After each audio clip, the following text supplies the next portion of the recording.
Will we be having Christmas this year? It does seem a bit wishy-washy, judging by this morning. It's absolutely freezing, although the sun is out. It's very, very cold, wet and slippery on the roads. It took me forever to warm my old banger up this morning to get here. So let's hope that I can bring you some warmth throughout the show today, starting with, you guessed it, coronavirus. Well, coronavirus, or the second lockdown that we have just experienced, comes to an end tomorrow. But controversy all around the country with the new tiering system, the tiers being Tier 1, Tier 2 and Tier 3, depending on where you live geographically, will affect which tier you are in. Now, the majority of the country will be in Tier 2. There's one place, I believe, somewhere really far away up north that is in Tier 1. So those are, if you can put it this way, the lucky people. And there are large swathes of up north, or the Midlands, that are in Tier 3. Wales is also in Tier 3, and Kent, I believe, and the southeast corner region of this country is also in Tier 3. Now, when you are in Tier 3, it looks as if you are, like you were in a normal lockdown. Pubs and clubs will be closed. You can't serve alcohol.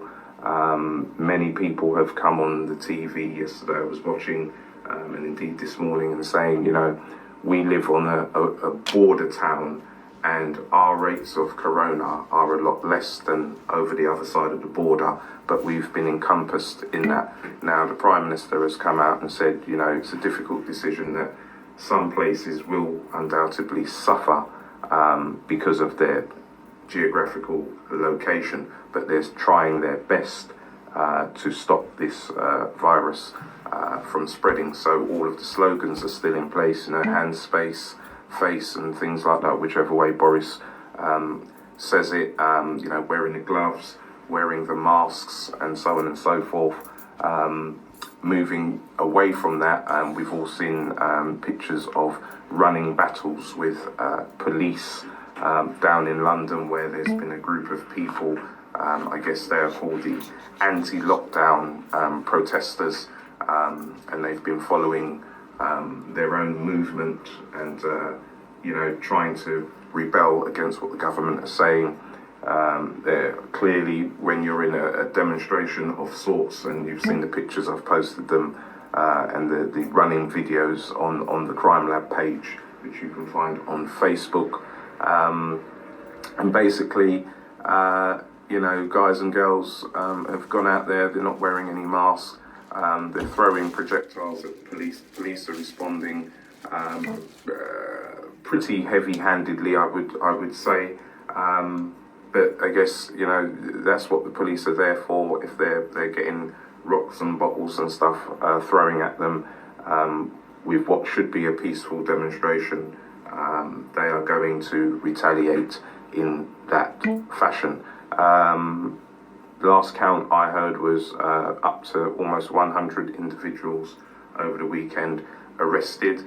That's a lot of manpower, a lot of paperwork to generate, and a lot of logistics, a lot of cell space. I would expect that these people will be detained, or are they just detained in the back of the van for half an hour and then given a fixed penalty notice, depending on what their previous criminal status is, if they should have one, which does make a difference on the length of time that one is detained, and also the sort of crime that one has committed. So there's all of that going on, and then, as I say, once you come out or get to the end of today, from tomorrow you will be back in the tier system. Now, I know places like Wales have sort of said, Friday is the day come 10 o'clock in the evening on Friday, there'll be no pubs open, in particular in Wales, selling you alcohol and so on and so forth. There has been a number of people who have come out and said, our business is ruined. We've had all day, people been calling us all day now and cancelling the appointments that we had, which would have generated a lot of revenue for us to get us through the Christmas period and into the new year. And that's been placed on its head. So people are very, very upset and understandably so. To rub salt into the wounds equally, a lot of people have spent a lot of money making their establishments COVID secure. And there's even a sort of guideline and a pamphlet that you can get online if you're a business owner to see what you need to do and then meet a certain standard so that you're safe to open throughout this COVID time. And I've watched many a programme where people say, look, I've just spent £20,000 that I don't have getting my premises ready for customers, and now the government have moved the goalposts. So again, the furlough system has helped, but is it enough to help the person or persons who have spent this extra money, as well as having their staff on furlough, to only now be told, sorry, it's too dangerous for you to open up your business through risk of transmission or further transmission? Will these individuals get any recompense for the money that has been spent? So that's always going to be a big concern for people. So here we are entering a new tier system. What does that tier system mean for argument's sake, all of us here in Ipswich, Suffolk?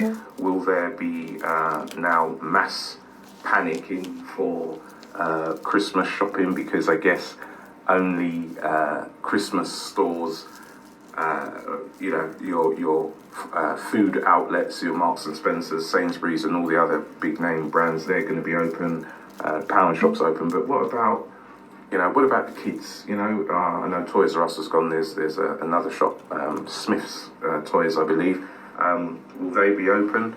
Or Sports Direct, will they be open? Because everybody likes to buy their boyfriend or their grandson a pair of tracksuit bottoms or a pair of trainers. Will they be open? And even if they are open, is it going to be a rush, a clash of the titans, everybody and their dog going to be in the same shop? We've seen it in normal times, when there's a shortage of turkey or beef, people fighting in the aisles of Tesco's, whacking each other over the head with frozen turkeys. We saw that panic buying, I guess is the correct word. We saw that throughout the year with toilet paper and household goods.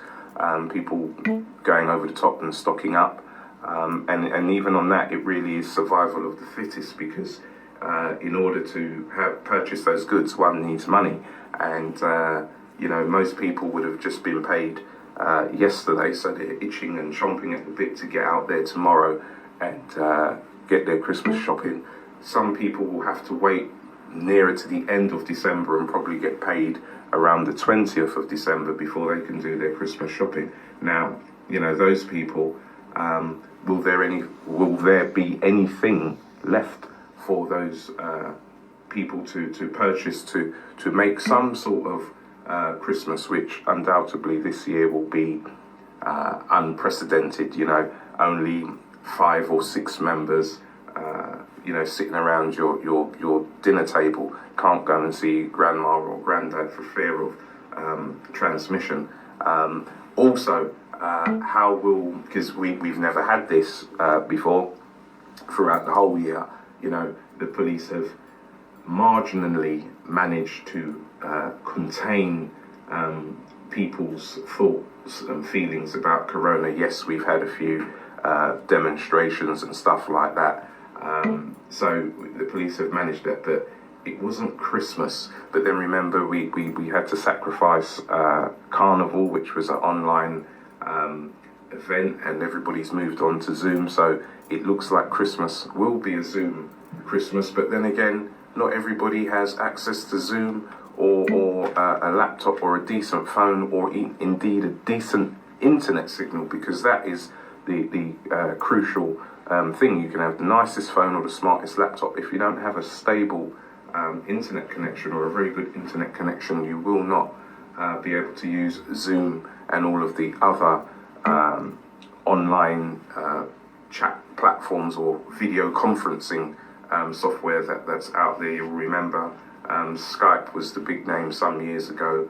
I believe they're still hanging around, but I haven't used it or seen it for a number of years myself. I've opted to use Zoom and StreamYard, and equally WhatsApp itself has a good enough camera for you to do 3 or 4 people at once.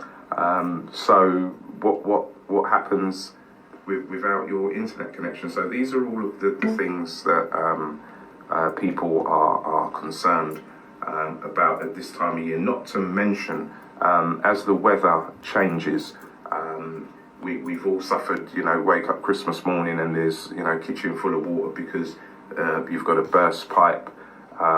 What happens then? Will there be engineers who are on tap? You'd like to think so. There normally is, and they charge you an arm and a leg because it's Christmas and unsociable hours and all the rest of it. And I was just about to have my Christmas dinner as well.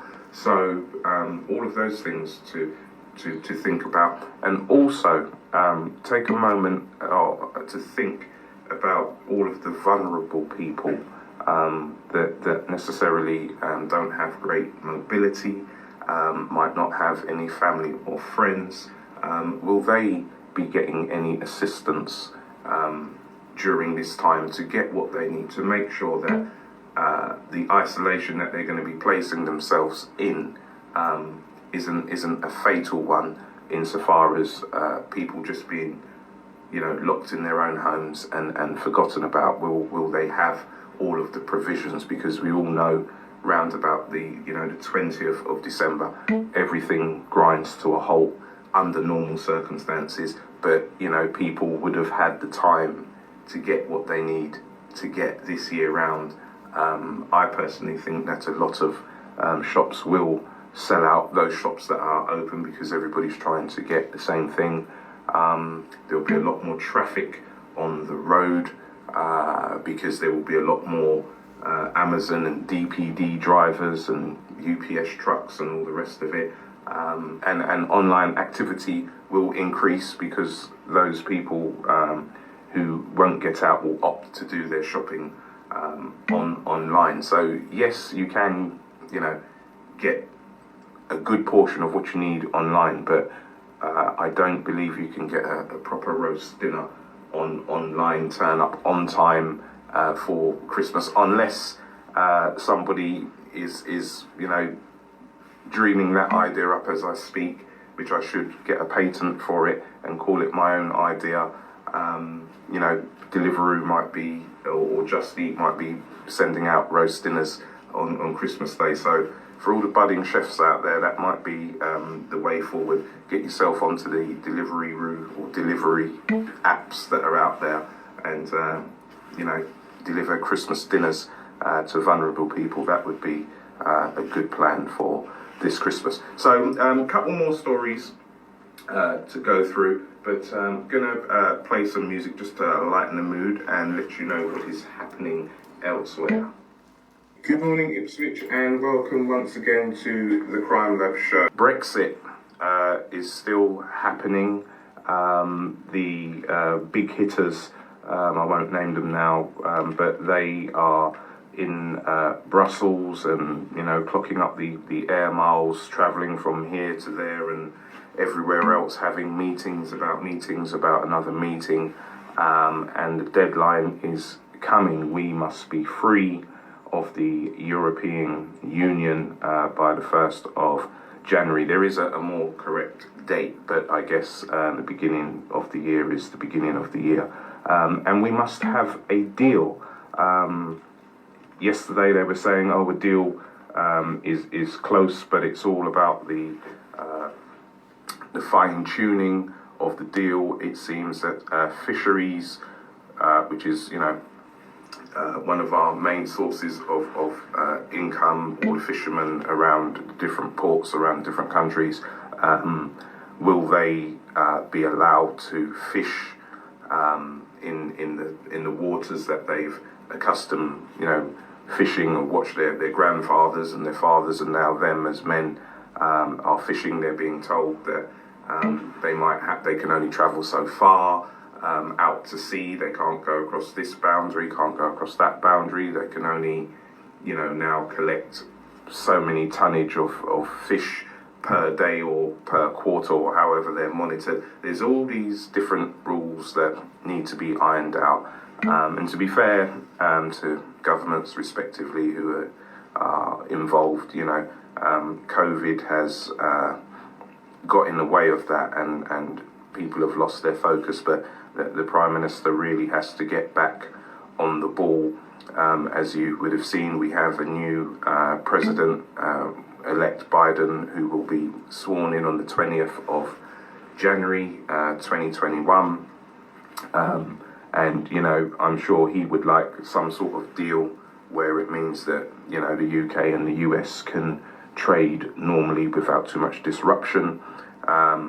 Already just the other day, I noticed a letter come through the door saying, "Oh, your business needs to be ready, Brexit compliant," I believe they call it, where if you're buying goods and services from abroad, because of non-existent tariffs, because we're leaving the EU and we don't have anything else in place as yet, there is going to be problems. I did watch a program the other day about hauliers, lorry drivers travelling through Dover and Felixstowe and all these different ports that we have around the country, they're really worried about what is going to happen, because at present, they can just slip through the borders and make their merry way to their delivery, drop off their load, sign a paper, turn around and come back and do it all again tomorrow. With Brexit, that's not going to be able to happen. Depending on where you're coming from and who you are and what goods you are bringing into the country, you're going to face some pretty stringent checks. They're already talking about having large stacking areas. Now, stack area is an area just off, any given motorway across the country, or any flatlands, any car parks where you can park a number of articulated lorries all in sequence. They call it stacking because you have to stack these lorries. They can't go anywhere else because the ports are full. So you go into order and you leave in order, but that messes around with the lorry driver's tacho, because he or she can only drive for 8 hours and then must have 8 hours sleep. So if you get stuck the last 2 hours of your job, you can't then say, well, I've been sitting for 2 hours, I've got to then drive another 2 hours. You've got to stop wherever you are, so that you don't break the law and go over your tacho. And tacho, for those of you who drive lorries will know that tacho is king. If there's any accident or any infringement on the road, traffic cops, the first thing they will do is look at your tacho, which in the old-fashioned days you could manipulate them. It was a round disc with some sort of needle inked gyroscope that used to show a graph of how fast you were going, how you applied the brakes, when you took your physical brake, and so on and so forth. Now it's all digital on the newer lorries, digital printout, plug your laptop in and all the rest of it. So there is no getting away from beating the tacho. So all of these things are going to have an effect on all of us. Will there be any goods on the shop floor come the 1st of January if the lorries can't get in and we walk away with no deal? It's all to come. So that's Brexit for you. Yesterday, sad news for Arcadia. Arcadia is the group who run Topshop and Burton's and Dorothy Perkins and all those little names that go with it. You know, those of you who are more fashion conscious than I am will know exactly who they are. But they have gone into administration as of yesterday. It's been on the cards for a while, headed up by Sir Philip Green, most notably known for his £100 million yacht moored off in Monaco, and also selling BHS, which was British Home Stores, a few years ago for £1 to a dodgy investor who then found himself in prison for various forms of tax evasions and dipping into pension funds and all the rest of it, which then meant that there was a pension shortfall for members of British Home Stores, some of whom had worked there for 30 years and expected to receive a pension and got none. Mr. Green, Sir Philip Green, was hauled into the select committee and grilled for a number of hours, where he was noted to be very pompous and very arrogant, but nevertheless was compelled to pay some £300 million out of his own pocket into the British Home Stores pension fund to stop it from bottoming out, and those people that had, you know, rightfully so earned their pension by doing their 30-year service for the company or however long they worked for, should rightly get, you know, their pension. So he was hit there, but as somebody noted yesterday, £300 million to Sir Philip Green is nothing when he sits on a £100 million yacht that requires 120 people to keep afloat. So that's a small amount of money for him. Now, Arcadia going under, there's a risk of 13,000 jobs, you know, sort of going just like that right at Christmas. No signs of a buyer. There was talk that the chap Mike Ashley, who runs Sports Direct, those of you into that sort of thing will know, Mike Ashley also owned Newcastle Football Club at one stage in his career. It seems like he was going to make a bid for the beleaguered Arcadia group, but at the last minute it seems that Sir Philip, who the two of them have had legal wranglings before, sort of turned his nose up and sort of said, no, I don't want your money.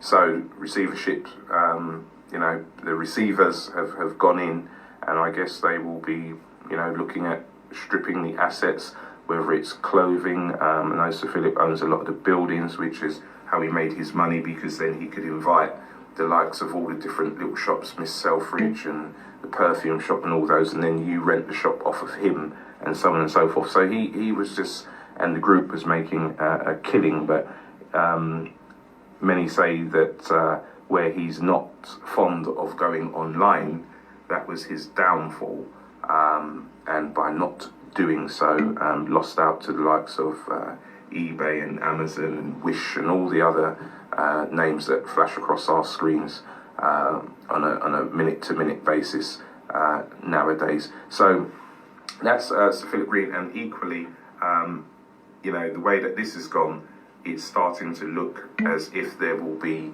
a £600 million shortfall with the pension set up for the Arcadia Group, again simply because money has been siphoned off to, you know, the private end of it. You know, Mr. Green and his wife, Lady Green, are very shrewd business people, so when they see a gap to make money and secure money, you don't have to tell them twice. But will the pair of them fall on their swords respectively, because coronavirus hasn't helped. It's meant that they haven't earned as much money as they normally would, and if they're going into receivership, the source of their money, I'm sure they have other business ventures, but Arcadia was the gem for them. It's what catapulted them into the stratosphere and the super rich elite leagues and stuff. So yeah, that's Arcadia, who's gonna go under the hammer. Moving away from that story, I would like to bring to you is about a man from Ipswich, Reese Reed. He's been jailed for 4 years for the supply of cocaine and cannabis here in Ipswich. The 28-year-old was found with a bag containing £5,000 in cash. He also had a imitation handgun and a small silver knife. He was jailed at Ipswich Crown Court. His mobile phone was scrutinised and found, up to 40 or 50 messages organising other people and drug drops, if I can call it that. It was telephone evidence, large sums of money.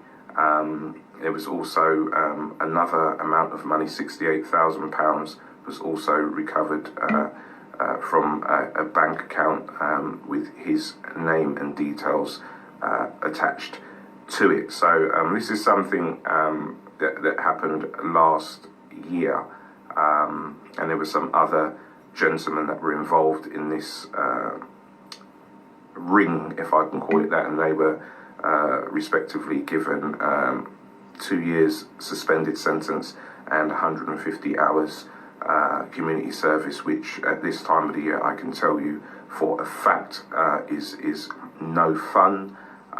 It's still going on. People think that community service is not happening because of coronavirus. It's not correct, it is happening. So try to stay out of trouble and you won't get community service. Moving on, a lady, again here in Ipswich, Suffolk, was spared jail after her garage she rented out her garage to some unscrupulous people, and basically her garage was being used as basically a cannabis factory. I don't know, I haven't seen pictures of the house, so I can't say what the proximity to the house is, but nevertheless, she was given an 18-month community order, which means basically she's under supervision, she's got to behave herself for 18 months and 120 hours community service also, which, as I've just said in a previous case, is no fun at this time of year, having seen some of the people locally doing community service myself. So again, try to stay out of trouble. But it just goes to show, you can help somebody by renting them your house or facility, and somebody can go in and create a cannabis factory that you know nothing about, and then a couple of weeks or months later, police turn up with a warrant and they're taking this evidence away from your home, which is supposed to be a place of sanctuary for you, and you find yourself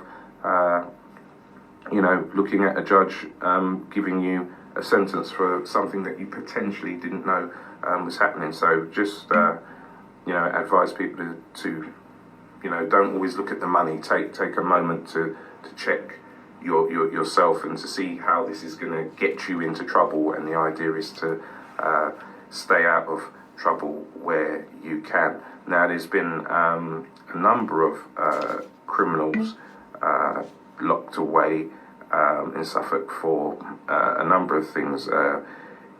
Kerry Ann Hilbert, David Sharp, Glenn Leach, and Jason Logan. All these people were jailed this week as a result of an incident that took place with a Ipswich man, and walking around with a knife and sort of used it to slash another fellow lodger at his place, which wasn't good. So this young man needed, 20 plus stitches in his face, and this took place earlier on in March this year in Brantford Road, Ipswich. So a lot has gone on this week. A lot of people have been jailed. Kerry Ann Hilbert, 29, was jailed for 12 months again at Ipswich Crown Court for deliberately driving at her partner, which, someone driving a car at you, that's an assault with a deadly weapon, so that's no fun. And it's described that this lady, Kerry Ann Hilbert, was in a toxic relationship, and there's been a number of incidents. On sentencing, she was deeply remorseful for her actions. However, at that junction, it is too late when you're standing in the dock looking at a judge who's looking at you over his or her glasses, listening to the wicked things that you have done. So no fun there. And one last story, which always, these stories always pain me. A man from Ipswich, Glenn Leach, as I mentioned before, has got a very entrenched sexual interest in young children, and he's been jailed for 7 years for sexually assaulting a schoolgirl earlier this year. And these are unfortunately crimes and incidents that are happening in Ipswich on a day-to-day basis. So, parents, keep an eye on your children, especially in these times where the weather is changing. It's very cold, it's getting dark. School kids are walking home and pretty much, by 4 o'clock it's almost pitch black. So, if you should know your child's routine. If it's a half an hour walk or bus ride and you get to, 45, 50 minutes and your child's not home, there's no excuse now. Children have mobile phones. Call them. Find out where they are, because there are people who are, sitting in their cars outside schools waiting for young girls and boys to come out. And it's always the ones that are on their own who break away from the pack, who are vulnerable. So, if you're missing your child, even 15 minutes, that makes a difference. Call them, find out where they are. Raise the alarm early. Don't sit and wait, till 10 o'clock at night when your child should have been home 5 or 6 hours ago. There are predators out there who have very bad intentions for young people in particular. Now, as usual, my show is coming to an end, so I'm going to play some music. But before I do that, I want to draw your attention to the 22nd of December, which will be a Tuesday morning. I will be here, as I've already placed on the internet. Check it out on the Crime Lab Facebook page, which is www.facebook.com/The Crime Lab, and you can see the announcement on there. I will have the fantastic Kerry Mussington in the studio with me, and we will be going head to head with our very own coronavirus special. We'll be talking about the coronavirus and the effects it's had on, from my side of the fence. I'll be talking about crime and law and order, and Kerry Mussington from the Mom Project will be talking about the effects of COVID-19 with people suffering with mental health, and how the isolation has affected them throughout this period. Bearing in mind, we're not out of the woods yet, and we are potentially looking at Easter before coronavirus disappears, which will pretty much be a full calendar 12 months. So that's the 22nd of December 2020, Tuesday morning, the Crime Lab radio show, 10 till 11, Ipswich Community Radio 105.7. Join me, the secret agent, versus Kerry Mussington of the Mom Project. We will be here. Keep an eye out for it. As I've said before on the Facebook page, also, if anybody out there has any thought processes of their own that they would like discussed on the show, please send us an email and we will try our effort best to include your statement or your message or read it out on air.